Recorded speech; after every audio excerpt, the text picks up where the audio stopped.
Welcome to this video on differentiating angina pectoris, or you'll also hear it called angina. So first of all, what is angina or angina? Well, it's a result of the heart requiring more oxygen than is available. So sometimes this is going to be brought on by things like exercise, and when we exercise, obviously our heart needs more oxygen because the heart muscle itself needs to work harder, and more work means more oxygen. But sometimes the angina that we experience can be caused just when we're at rest, if there's a significant blockage. And we'll talk about those specific types in just a little bit. But it's important to remember that it's experienced and described differently by different populations. A lot of the talk recently has been about females and how they experience angina in a more unique way than males do. But even within the male population, they may not really experience chest pain that is directly in their chest. Maybe it's more in the neck, and it's more of just kind of a dull pressure, not really anything else. So it's important to remember that even though we're talking about angina and kind of making broad brushes in describing it, really it's very unique and experienced differently by different populations.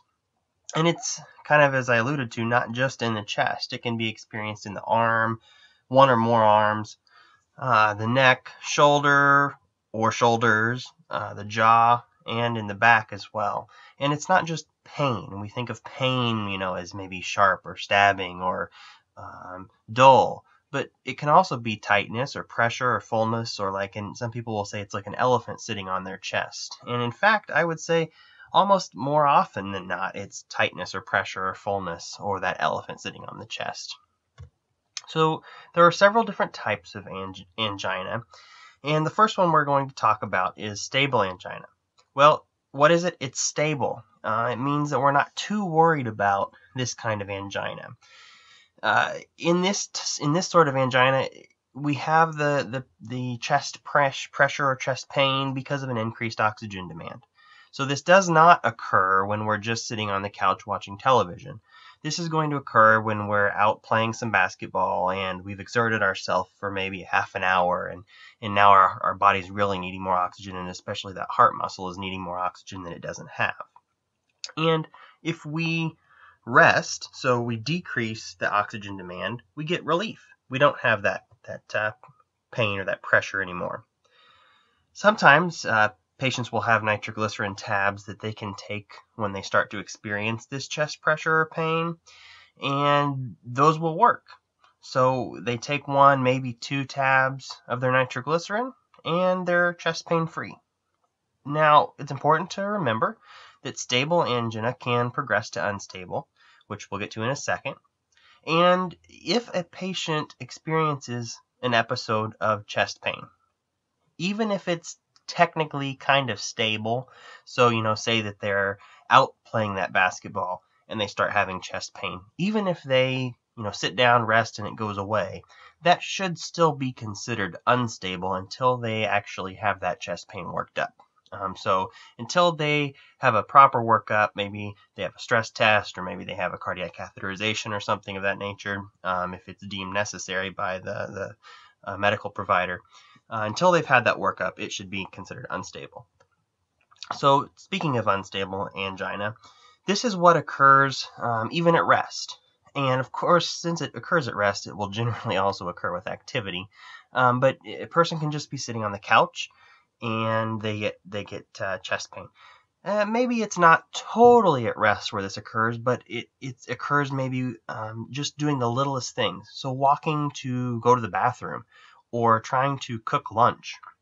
Just very simple activities of daily living are not able to be performed because this person experiences chest pain. It can be stable angina that is, or angina that's progressing. Okay, so it can be a person that at the beginning when they were experiencing this angina, maybe they exercised, they rested for 5 minutes and it was better. Now they're resting for 15 minutes before it gets better. Now maybe they're resting 30 minutes before it gets better. And so you can see we're getting progressively longer in the amount of time it takes to get relief. So this can indicate worsening problems that need to be addressed. So that could be considered unstable.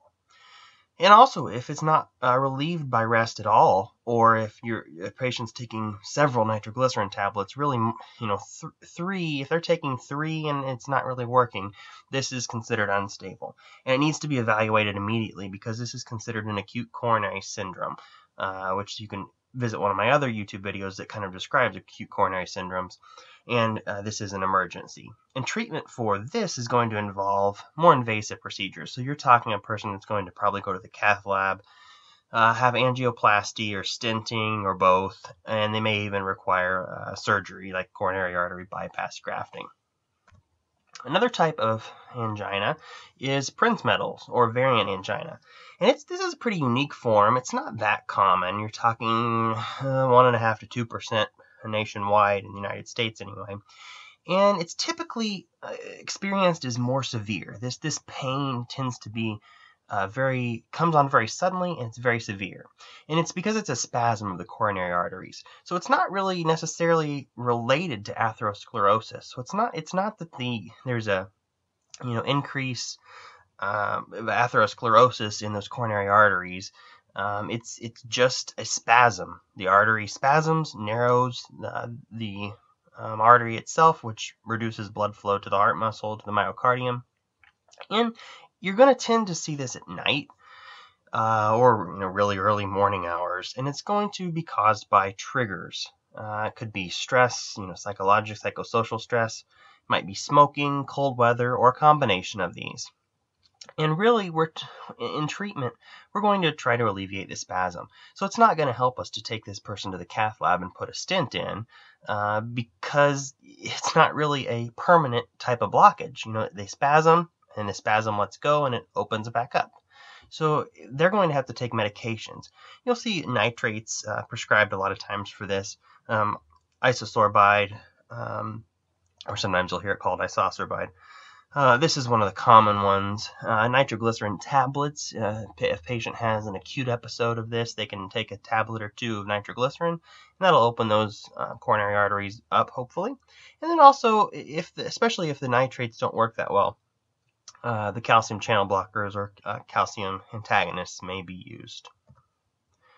Then you have another pretty rare type of angina, microvascular. You'll also see this called non-obstructive coronary heart disease and also syndrome X. And the kind of unique thing about this one is we're not talking about your major coronary artery. So we're not talking about the left circumflex or the right coronary artery or the left anterior descending or any of these things. We're talking about these tiny small arteries that feed the myocardium. Okay, so these are arteries that feed the myocardium, but they're tiny little arteries, and they spasm kind of like in Prinzmetal angina. We see this in younger women and women at menopause especially, and it occurs a lot of times in conjunction with other diseases that cause damage to the microvasculature. So hypertension and diabetes are 2 of the major ones that will damage the small, tiny arteries throughout the body, not just in the heart. And we're going to treat this similar to Prinzmetal, plus we're going to obviously try to control whatever diseases may be contributing to this, so the hypertension or the diabetes.